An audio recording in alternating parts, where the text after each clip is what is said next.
I was in the bathroom, and I was in fact taking a shower, and this was in penthouse 3, and she came banging on the door, banging on the door, banging on the door. I didn't answer. I was in the shower. I couldn't deal with it. I didn't want to deal with any more of that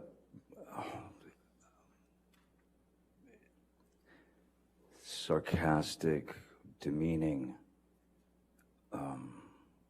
aggressive, violent, toxic spew. And so I was taking a shower, and I didn't want to answer the door. She kept banging. And then I finally got out of the shower, and I opened the bathroom door about just that much, just so I could have a good hold on the door in case she tried to burst in. And I was right, she did. Bathroom doors go in.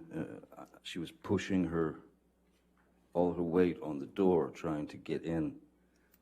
And I was pushing back because I didn't want to let her in, because I obviously didn't want the confrontation. She was not in the best of moods, you can hear.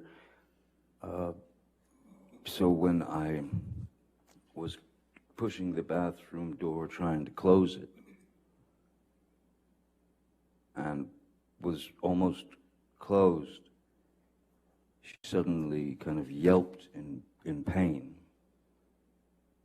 And she screamed out, "Ow, my toes or my foot or something."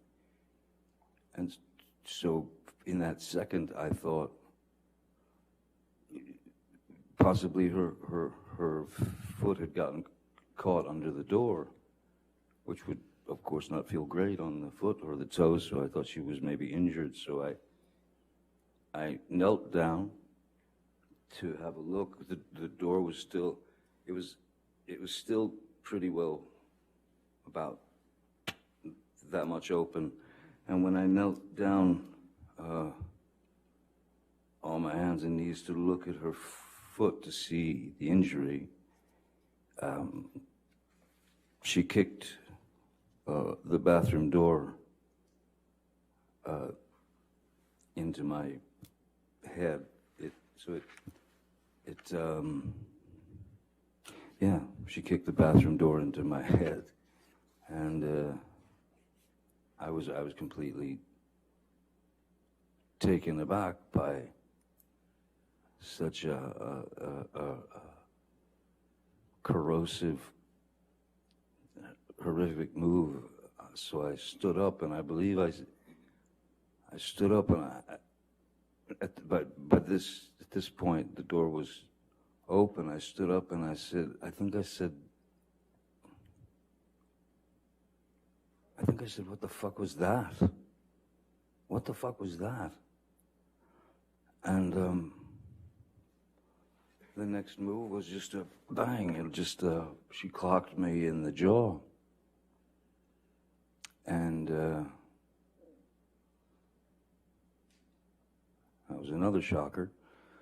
How long after that did you start recording? Sorry? How long after that did you start recording that audio recording that we just heard? That audio recording was about her trying to make less of what had happened. In fact, trying to make less of what had happened by repeating some story to me that didn't make any sense, and it certainly didn't make any sense since I was there and I was the target. So I wanted some confirmation from someone with some semblance of a mind that could understand what was happening.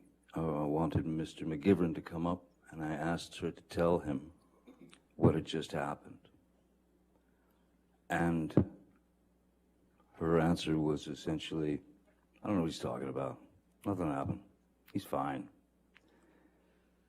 And once again, I told Mr. McGivern, time to leave the premises. Mr. Depp, I'd like to show you now what's been marked as Plaintiff's Exhibit 162. Okay.